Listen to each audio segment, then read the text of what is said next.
Hello there, World of Tankers. Welcome to the channel. I'm, of course, your host, World of Blitz, and in today's video, we are going to be asking a very old, but question that's still very relevant in the main community of Blitz.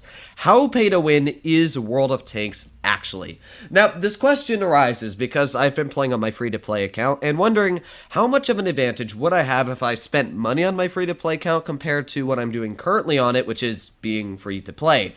And, well, the answers are not surprising to people that spend money, and to people that don't spend money, also probably not surprising.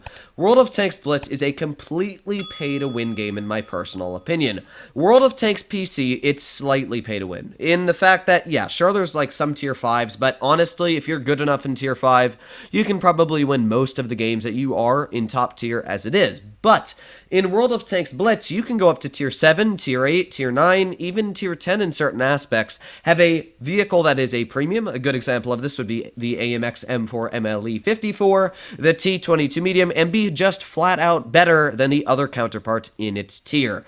Now, a vehicle like the Annihilator is the perfect example of a completely overpowered vehicle. I have probably had more 4,000 and 5,000 damage games in this vehicle alone, out of the probably 20 or 30 games I've played in it, than most of my tier 9s, 8s, and all tier 7s at that. This is a ridiculously overpowered vehicle. It's fast, it earns credits, it's a premium tank, it's got a ridiculously OP gun. Because it's a premium, Wargaming can't nerf it. They probably did that on purpose.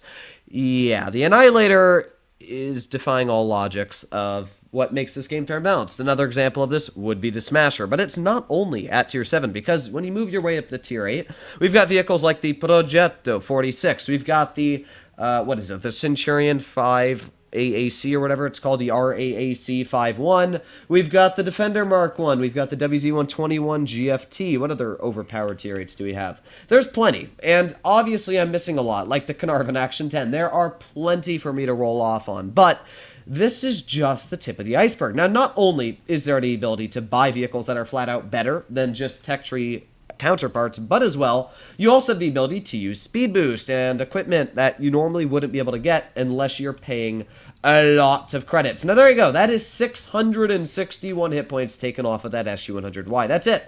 That's pretty much his entire tank gone in about, what was that, a second after my first shell? Yeah, this tank is just very fair and balanced, as you can see. Let's aim in on this guy. Now, I am having a very weird lag. You can clearly see that right now. It's quite a bit of delay, which is weird, because my ping's only about 70. I don't know what to say about that, but we've still, well, now there's 2 tanks dead on the enemy team already. We did lose a little bit of our hit points, but not going to make too much of a difference in the long run. We do have the T28 HTC over here, which, to be fair, did actually get a decent shot into me. I'll give him credit. I cannot pen him with my premium. This tank does have one downside.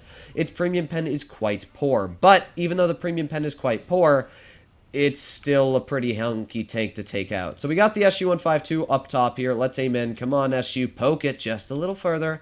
You know you want to. Come on. Oh, you butts. You're just going to sit there, aren't you? He's just going to wait. All right, well, I guess there's not much I'm going to really be able to do to that guy yet. Oh, he just lost a huge chunk. And we've got like the VK36 over here.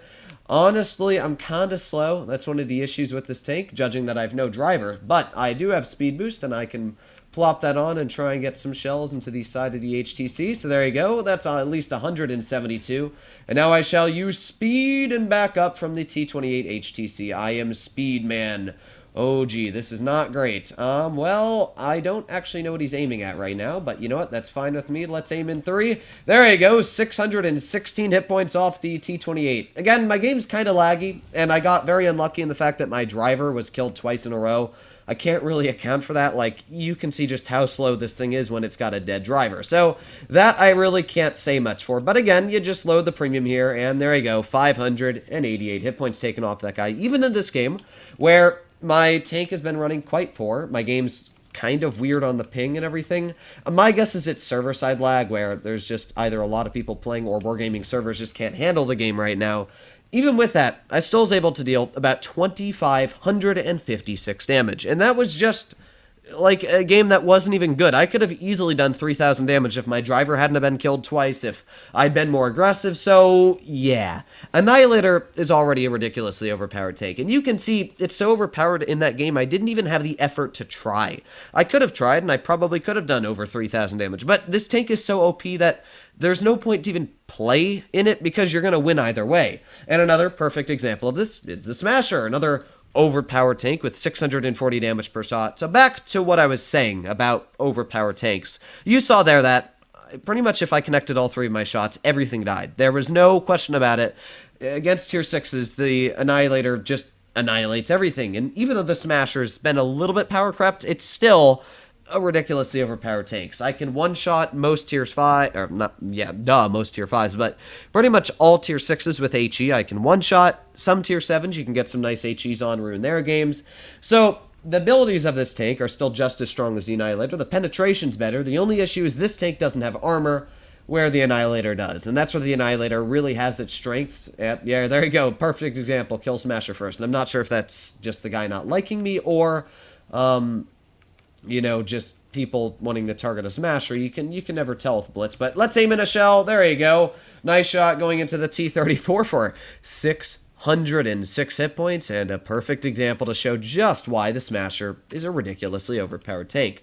Now, as I said, there's also consumables like the speed boost, which obviously give my tank an advantage, you know, like on the Annihilator. Now, obviously, the Annihilator is a premium, but I can run speed boost on, you know, a vehicle like the Kananvong. On my free-to-play account, I can't because I don't have the credits to run it.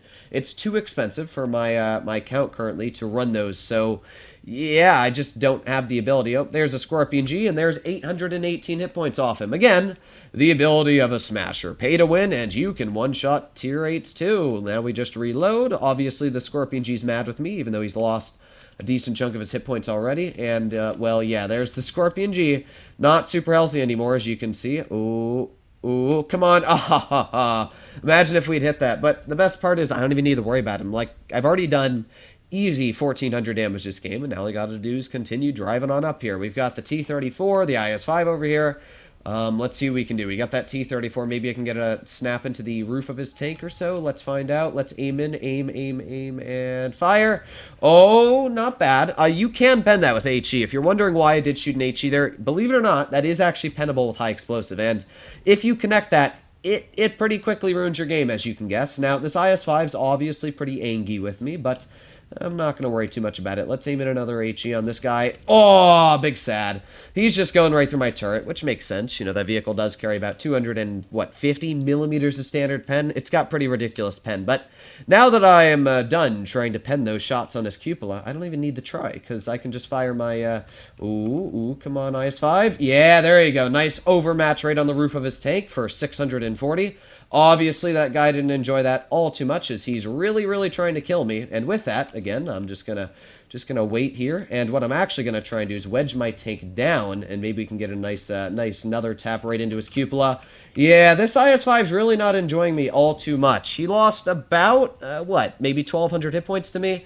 Tried his best, and even though there you go, gee, the enemy team is not doing too well. And we did over 3,000 damage, by the way. Again, the ability of a Smasher is ridiculous. You can see I kind of got sidetracked trying to deal with that game. You know, the human mind, believe it or not, multitasking, I actually read a study on this, is actually a made-up term. The human mind just goes quickly back and forth between two things, so you can't actually focus on one thing while trying to do another. It's just not possible. So, while focusing on the Smasher, you saw that even though, again, I put very little effort into the game, I fired 2 AP shells, overmatched the roof of the IS-5 twice, then I fired 2 HE shells at the T-34, did about 400 damage with those two, so about 900 in total with those. And with that, I did 3,600 damage in a tier 8 game, absolutely smashing anybody else. Yeah, I really don't know what to say. It's just a ridiculously overpowered tank. And that goes for the Annihilator. And most tier 7s at that are premium are pay to win.